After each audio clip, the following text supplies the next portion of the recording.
Here's the Mindful Man reading A's for Apricot, chapter 32.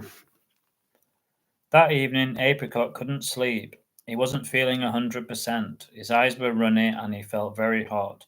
It must be all of the excitement of the day, he thought, and then poor Apricot sneezed 3 times in quick succession. He wished that he could tell Mary, but her tiny squeaks could never be heard through the thick walls, and unfortunately, it would have to wait until morning. It was going to be a long night, he thought sadly, and it was. The next morning, Mary could see that something was wrong with Apricot. Mary could tell that Apricot had lost his energy and that his eyes were tearful. I'll have to go to the vet, she thought. She didn't have a clue about guinea pigs and their health, but she knew that they got ill just like everyone else, and she didn't want it to become serious. Apricot was part of her life now, and she was scared that she would lose him. Mary scooped Apricot up gently, and soon they were on the bus into town.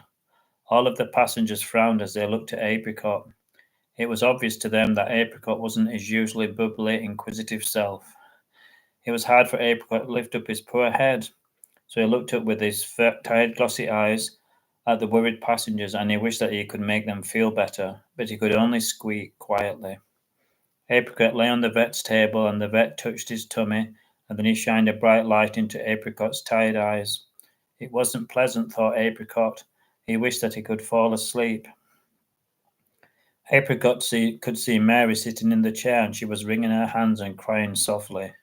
Apricot was pleased that so many people cared about him.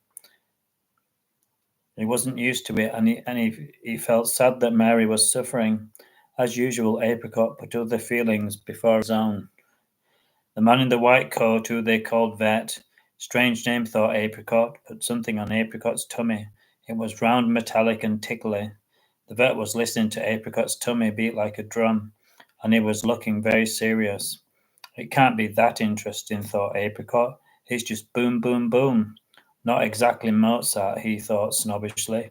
Apricot was quite knowledgeable about music, thanks to listening to Mary's wireless.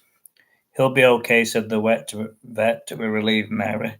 We'll just inject him and he can sleep it off, he said. Inject, thought Mary. Won't that be painful? Oh, nothing to worry about, said the solemn-looking vet.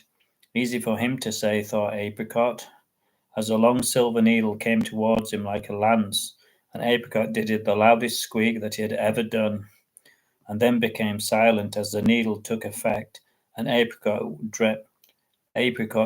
went into dreamland.